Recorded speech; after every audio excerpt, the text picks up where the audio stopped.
तो बच्चा न्यूमेरिकल लेते हैं हम लोग इसके लिए।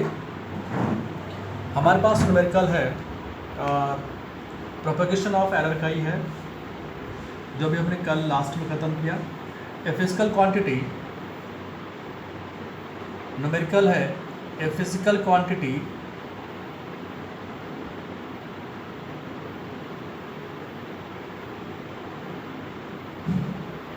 is represented by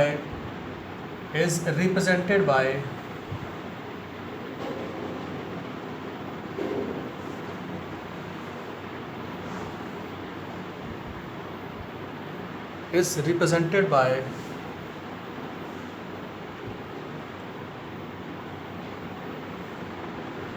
x equals to m raised to power a, L raised to power b and t raised to power minus c if percentage error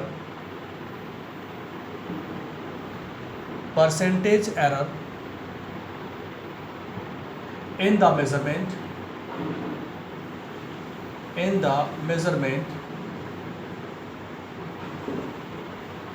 of m comma l and t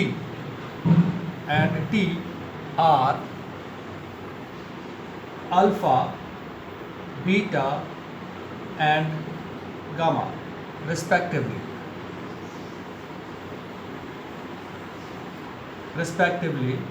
then the total percentage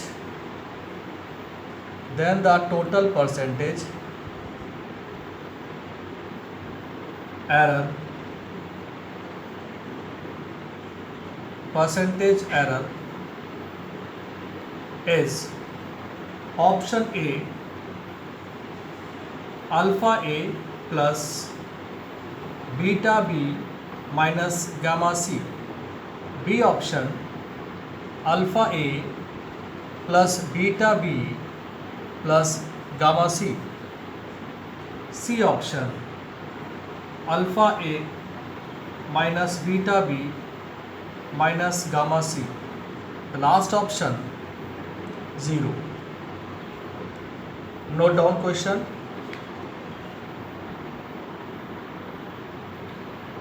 तो numerical की हमें पहचान इस तरह से हुई कि उसमें पहले दिया हुआ है एरर और परसेंटेज एरर, और निकालना क्या है टोटल परसेंटेज, और क्या दिया हुआ है फार्मूला दिया हुआ है पावर की फॉर्म। तो बच्चों फार्मूला दिया हुआ है x equals to m raise to power a, L raise to power b and t raise to power minus c। कई बच्चे एक्चुअल में MLT को देख करके ये सोचेंगे,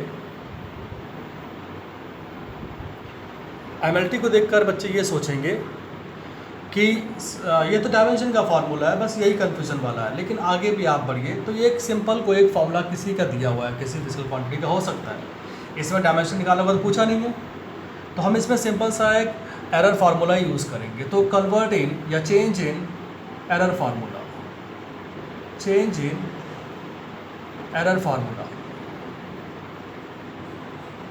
ठीक है।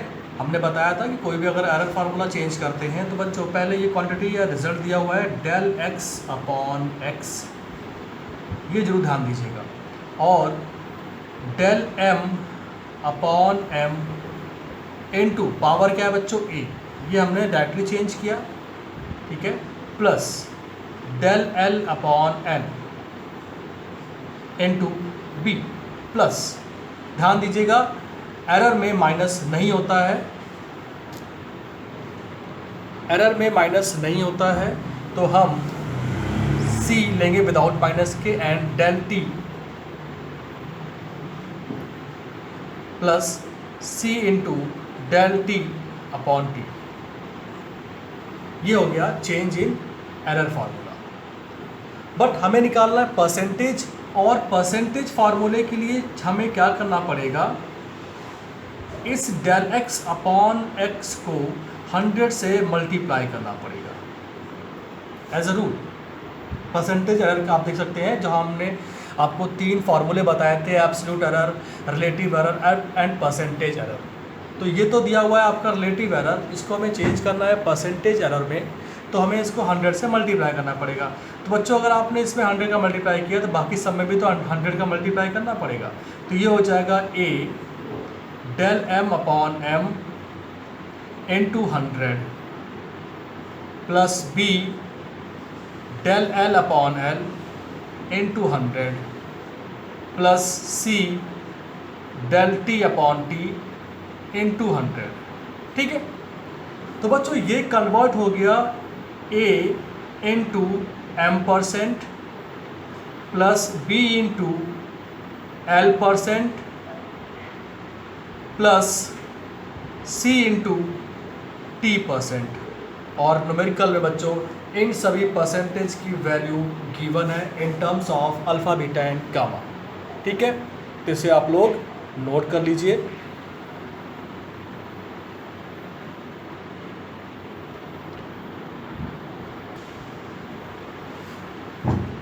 Plus B into L% plus C into T%। और बच्चों न्यूमेरिकल में दिया हुआ है क्या, m% की वैल्यू गिवन है अल्फ़ा, L% की वैल्यू गिवन है बीटा एंड T% की वैल्यू गिवन है गामा। तो बच्चों ये आ गया a alpha plus b beta plus c gamma. ठीक है, तो आप देख पा रहे हैं बी ऑप्शन करेक्ट है, B option is correct.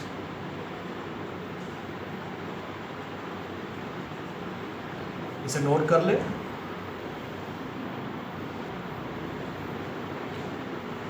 Given potential difference, given potential difference, इसका काम क्या होता है बच्चों, इसका काम होता है इलेक्ट्रॉन को आगे बढ़ाना, आगे आगे पुश करना। ठीक है, ये हम आपको एक जनरली बता रहे हैं बात। दिया हुआ है V equals to 8 plus minus 0.5 volt and current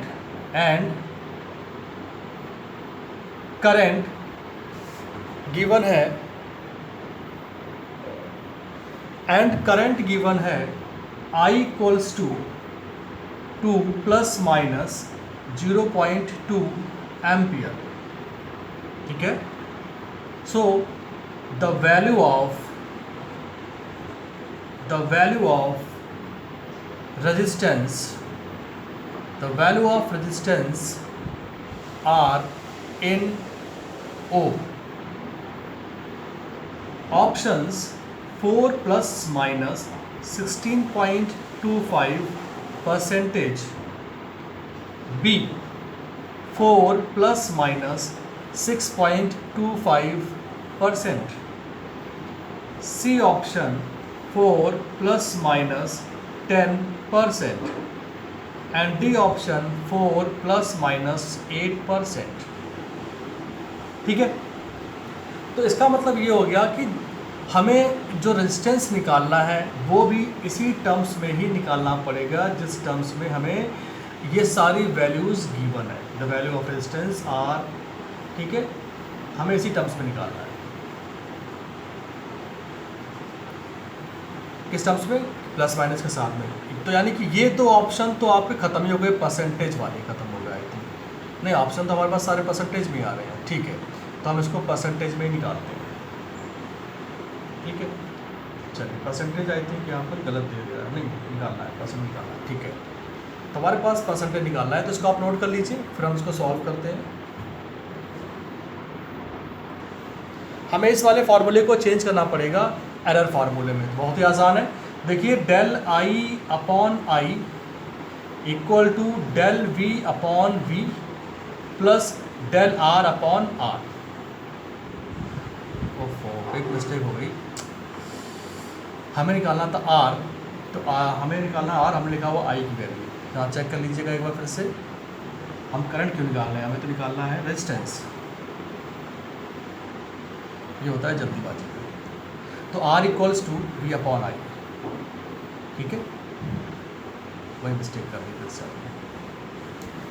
sorry. ठीक है, तो R equals to V upon I, so true value निकालनी है हमें, R equals to V upon I, और हमने आंसर भी निकाल दिया। So V equals to, V की वैल्यू है हमारे पास 8 और I की वैल्यू हमें दे रखी है 2, so it is 4 ohm, right. So R equals to, अब हमें निकालना है इसका एरर फार्मूला। तो एरर फार्मूला बच्चों क्या आ जाएगा, डेल R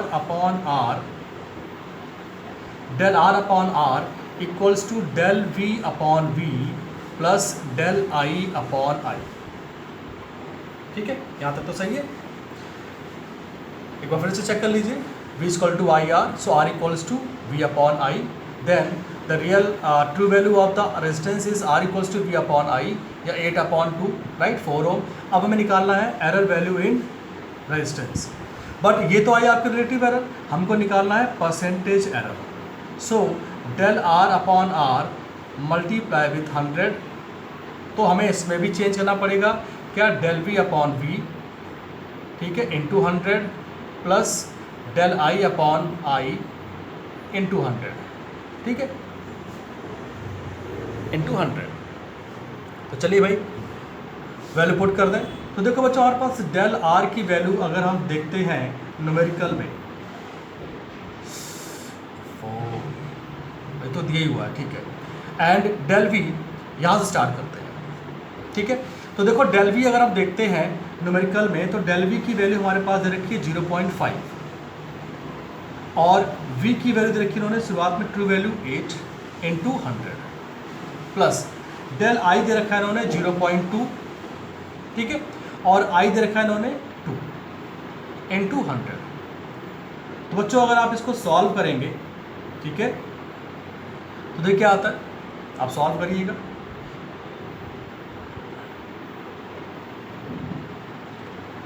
V की वैल्यू आ जाएगी यहाँ पर बच्चों 6.25 और I की वैल्यू आ जाएगी सॉल्व करने पर 10, ठीक है।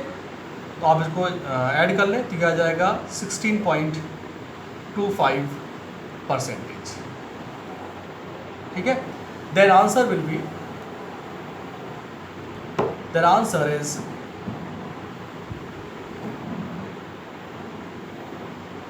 हमारे पास रियल वैल्यू क्या थी रेजिस्टेंस की, 4 ohm plus minus 16.25 error value of R, this is R percentage. So option A is correct, A option correct, इसे नोट करते हैं।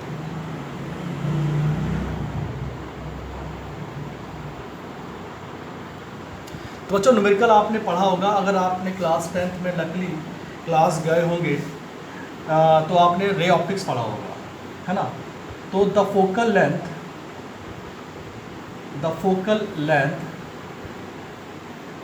f of a mirror is given by 1 upon f equals to 1 upon u plus 1 upon v, where u and v represent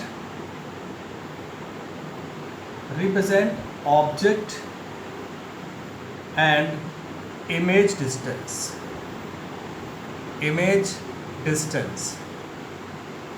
ठीक है। Then change in error formula,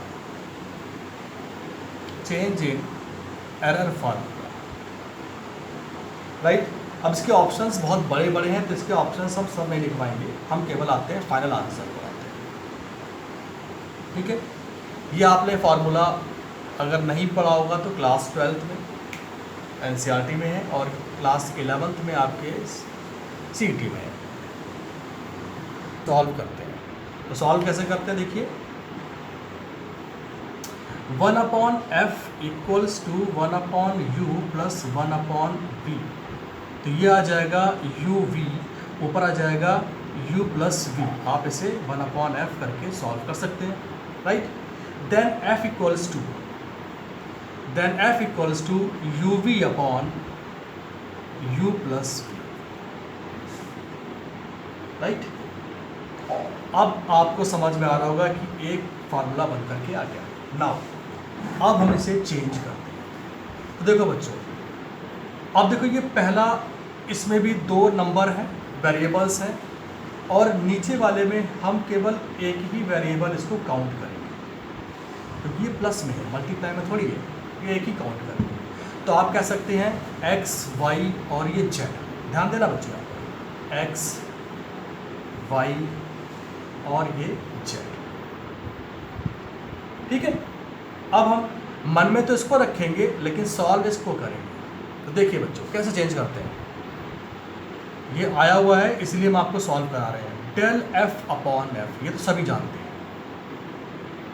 del f upon f। अब आते हैं केवल u और v पर, यानी कि x और y अगर मल्टीप्लाई में हो तो ये हो जाएगा del u upon u plus del v upon v। चलो पूरा वाला, ऊपर वाला पूरा हो गया। अब नीचे वाला देखिए, आप कंफ्यूज होते हैं u प्लस v में, इसको हम पूरा z मान लेते हैं, तो क्या आना चाहिए, plus del z upon z आना चाहिए।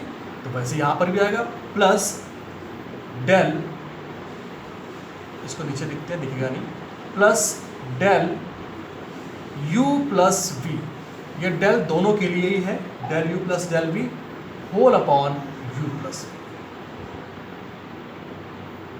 तो बच्चों यही इसका आंसर है। आप चाहें तो इसको और एक्सपेंड कर सकते हैं, del u upon u plus del v upon v plus del u upon u plus v plus del v upon u plus v, ठीक है। अच्छा नोट कर लीजिए आप लोग। तो क्वेश्चन इस तरह से है,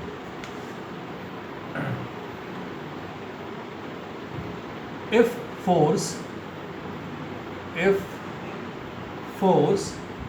comma velocity and time are taken as fundamental quantities,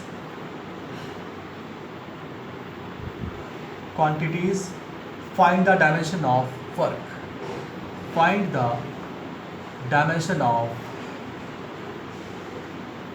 work। Options है एफ वी टी,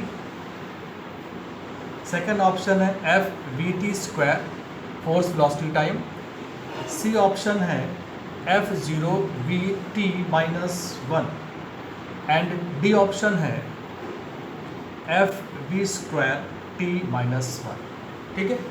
तो आप सिंपल से बता रहे हैं आपको कि आपको फोर्स वेलोसिटी और टाइम का रिलेशन वर्क डन के साथ में निकालना है।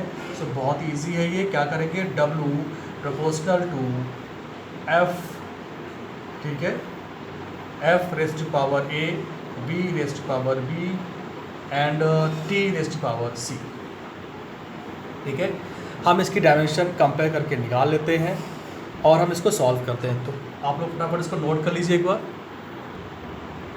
तो बच्चों हमें वर्क डन की डायमेंशंस पता होनी चाहिए, क्या होती है, m1, l2 और t माइनस टू।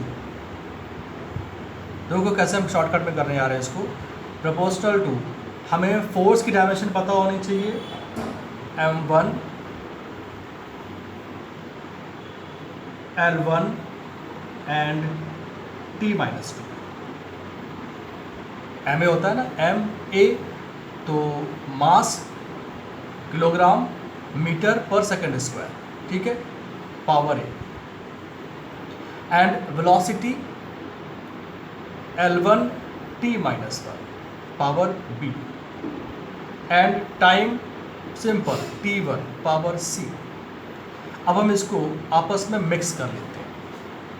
देखिए कैसे, हमारे पास केवल एक ही बार मास है तो m पावर a, बट हमारे पास लेंथ कितनी बार है, दो बार, एक बार तो ये a है, दूसरी बार हमारे पास b है, तो L a प्लस b। अब आते हैं टाइम पर, हमारे पास टाइम कितनी बार है, देखिए -2a, ठीक है, -b और प्लस सी। तो बच्चों हम क्या करते हैं, m को कंपेयर करते हैं, t को कंपेयर करते हैं उनकी पावर से, ठीक है, और हम डायमेंशन फाइंड करते हैं। तो बच्चों हमारे पास डायमेंशन जो आती है आंसर में, कंपेयर करिएगा, इक्वेशन बनेगी। ये कैसे बच्चों, a की वैल्यू आ रही 1, ठीक है, a प्लस बी, L और L 2 and -2a -b and plus c, इसकी वैल्यू आ रही है -2। तो बच्चों इन तीनों को आप जब सॉल्व करेंगे तो ऑलरेडी a हमारे पास 1 आएगा, b की वैल्यू भी 1 आएगी और c की वैल्यू भी 1 आएगी। तो आप इस वाली इक्वेशन में जो हल्की सी मिट गई है इसमें आप पुट कर दीजिए। तो बच्चों W proportional to F1 V1 and T1, इसको आप सॉल्व करिएगा और देख लीजिएगा आंसर। सो ऑप्शन हमारे पास बच्चों आ जाएगा, कौन सा FBT वाला कौन सा आएगा, देखिए ए ऑप्शन करेक्ट है। इसे नोट कर लीजिए। आज हम आपको एक बड़ा वाला असाइनमेंट भेज देते हैं और ये चैप्टर आपका फिनिश हो गया है। कल कुछ और न्यूमेरिकल्स लेकर के आएंगे, देन इसके बाद हम चैप्टर स्टार्ट करेंगे आपका वेक्टर। अगला चैप्टर जो हमारा होगा वो होगा वेक्टर।